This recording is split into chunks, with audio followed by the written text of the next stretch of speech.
दोस्तों आज की इस वीडियो में हम बात करने वाले हैं दुनिया भर में खोजे गए 10 सबसे अमेजिंग आर्कियोलॉजिकल फाइंड्स के बारे में, जिनमें कुतुब मीनार से जुड़े हुए कुछ रहस्य से लेकर ईरान में खोजे गए एक कॉम्प्लेक्स स्ट्रक्चर और लेडी ऑफ यूरिक नाम के दुनिया के सबसे खूबसूरत स्कल्पचर जैसी बहुत सी चीजें शामिल हैं, जिनके बारे में जानने के बाद आप वाकई में चौंक जाएंगे। तो चलिए शुरू करते हैं आज की इस मजेदार वीडियो को। नंबर 10। दोस्तों इंडोनेशियन के आइलैंड्स में आर्कियोलॉजिस्ट के द्वारा कई आर्कियोलॉजिकल साइट्स खोजी गई हैं, जो कि आज तक बाहरी दुनिया से अनजान थी, पर उनमें से कुछ तो आज तक रहस्य ही बनी हुई हैं। ऐसी ही एक archaeological site island of Sumba में भी मिली है, जिसे आज megalithic site of Anakalang नाम से जाना जाता है, क्योंकि यह पूरा आइलैंड मेगालिथिक टूम से भरा हुआ है। एनिका लैंग को उस आइलैंड की सबसे शानदार साइट माना जाता है, क्योंकि इस आइलैंड पर पहले भी कई मॉन्यूमेंट पाए गए हैं, पर इन मॉन्यूमेंट्स पर की गई कार्विंग ने सबको सोचने पर मजबूर कर दिया है। आर्कियोलॉजिस्ट भी इन कार्विंग्स को समझने में लगे हैं, लेकिन अभी तक उनके हाथों में कुछ नहीं लगा। आपको बता दें कि ये आइलैंड और ये कार्विंग्स बीतते समय के साथ और भी रहस्यमय होती जा रही हैं, पर अगर उन मॉन्यूमेंट्स की कार्बन डेटिंग की जाए तो यहाँ रहने वाले पुराने लोगों के बारे में पता किया जा सकता है, लेकिन अभी तक यहाँ कोई भी टेस्ट नहीं किया गया है। नंबर 9। अब जब हम कॉम्प्लेक्स एंशिएंट साइट्स की बात कर ही रहे हैं, तो हम हमारे ही देश में मौजूद इस साइट को कैसे भूल सकते हैं। दोस्तों हम बात कर रहे हैं देश की राजधानी दिल्ली में महरौली में स्थित एंशिएंट आर्कियोलॉजिकल साइट यानी कुतुब मीनार के बारे में, जिसे विक्ट्री टावर भी कहा जाता है। ऐसा माना जाता है कि इसका नाम सूफी संत कुतुबुद्दीन बख्तियार काकी के नाम पर रखा गया था, जो कि 12वीं सेंचुरी के एक मिस्टिक और स्कॉलर थे। पर शायद आपको जानकर हैरानी होगी कि इस टावर को बनाने में लगभग 300 साल लगे थे और ये लगभग 1368 में बनकर तैयार हो पाया था। दरअसल इस मीनार के आसपास कई और भी एंशिएंट बिल्डिंग्स भी मौजूद हैं, जिनका काम दिल्ली पर राज करने वाले शासकों के शासनकाल के साथ साथ ब्रिटिश एरा के समय में भी जारी था।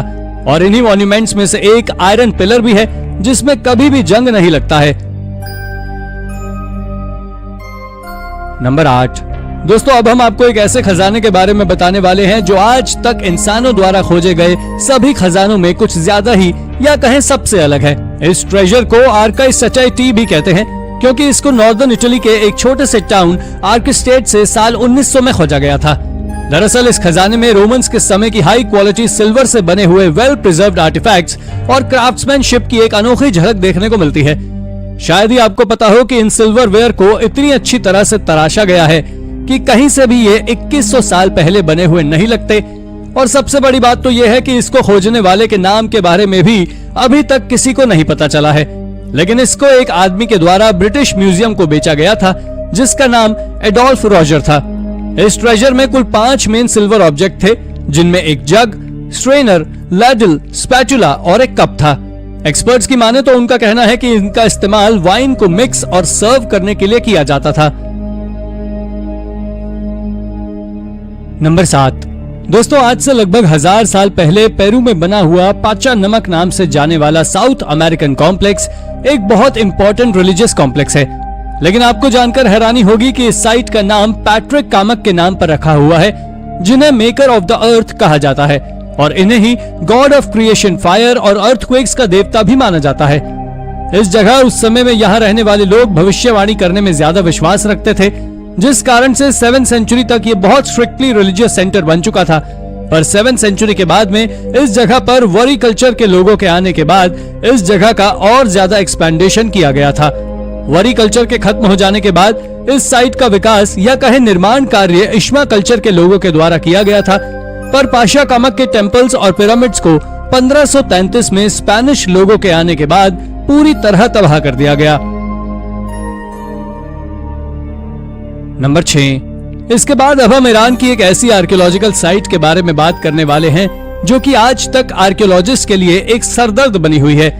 दरअसल ये साइट कोई और साइट नहीं, बल्कि ईरान में मौजूद the Naqsh Rustam complex है, जो अपने अंदर कई मिस्ट्रीज छुपाए हुए है। और इस कॉम्प्लेक्स के अंदर कई अजीब बिल्डिंग्स हैं, जिन्हें की इंग्लिश में द क्यूब ऑफ ज़ोरोस्टर कहा जाता है।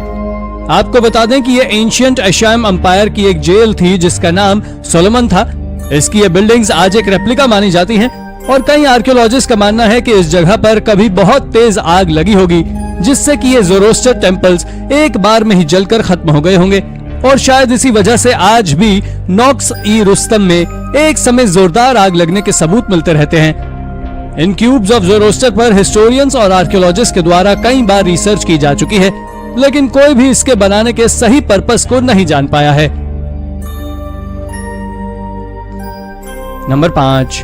दोस्तों, अब हम आपको हेरोडियम के बारे में बताने वाले हैं, जो कि एंशिएंट फोर्ट्रेस के रिमेन्स हैं और ये वेस्ट बैंक के पास स्थित हैं। अगर हम इसको थोड़ा गौर से देखें तो इसको देखने पर ऐसा लगता है कि इसको बिल्कुल वोल्केनो के मुंह पर बनाया गया है। और आर्कियोलॉजिस्ट का इसके बारे में ये भी सोचना है कि इस फोर्ट्रेस को एक पैलेस के रूप में इस्तेमाल किया जाता होगा, जिसे लगभग 40 बीसी के आसपास बनाकर तैयार किया गया था, जिसको कि बाइब्लिकल किंग हेरोड के द्वारा बनाया गया था, जिस कारण से इस जगह को हेरोडियम नाम से जाना जाता है। इस जगह पर इस फोर्ट्रेस को बनाने के लिए यहाँ के किंग ने खुद अपने नाम पर इस फोर्ट्रेस को बनवाया था, जिसमें 4 टावर्स, कासल और एक बहुत बड़ा कोर्टयार्ड भी मौजूद था। इसके साथ ही इसके फ्लोर एलैबोरेट मोज़ेक से बनाया गया था। हालांकि जब इस रीजन में रोमन फोर्सेस का आगमन हुआ तो शायद उनको ये अनोखा फोर्ट्रेस अच्छा नहीं लगा और उन्होंने इसके साल 71 में ना जाने कितने टुकड़े कर दिए।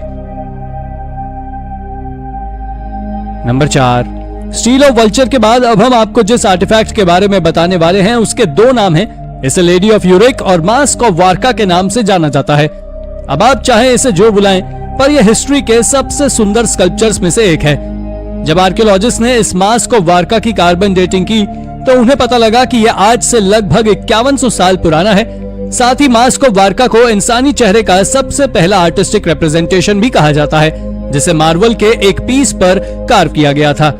एक्सपर्ट्स का मानना है कि मेसोपोटामियन गॉड इनाना को डेडिकेटेड था, जो कि सेक्स, लव और पावर की देवी हुआ करती थी, और इसे इराक में साल 2003 में खोजा गया था, जो आज भी इराक के नेशनल म्यूजियम में रखा हुआ है।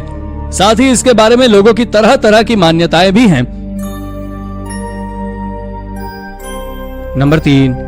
हजारों लोगों के अनुसार हिमालयास कई लोगों के लिए एक आस्था का केंद्र और कई लोगों के लिए एक मिस्टीरियस प्लेस से कम नहीं है, और इसी वजह से इसको हिमालयन टावर्स का घर भी माना जाता है, जिनको कि स्टार शेप टावर्स भी कहते हैं, क्योंकि ये अलग ही आर्किटेक्ट स्टाइल से बने हैं और इनकी ऊंचाई 100 फीट से भी ज्यादा हो सकती है। कई आर्किटेक्ट्स का मानना है कि ये सदियों से बने टावर्स का अर्थक्वेक भी कुछ नहीं बिगाड़ सकता। और तो और जब इन टावर्स की कार्बन डेटिंग की गई तो रिसर्चर्स ने कई होश उड़ा देने वाले खुलासे किए, जैसे कि इन टावर्स की एज 500 से 1800 साल के आसपास है और इन टावर्स से चाइनीज और हिमालयन एंशिएंट टेक्स्ट भी मिले हैं। आपको बता दें कि यह आज तक एक मिस्ट्री बनी हुई है कि आखिर इन स्टार शेप्ड 100 फीट ऊंचे टावर्स को 1800 साल पहले किसने, कैसे और क्यों बनाया होगा। नंबर 2।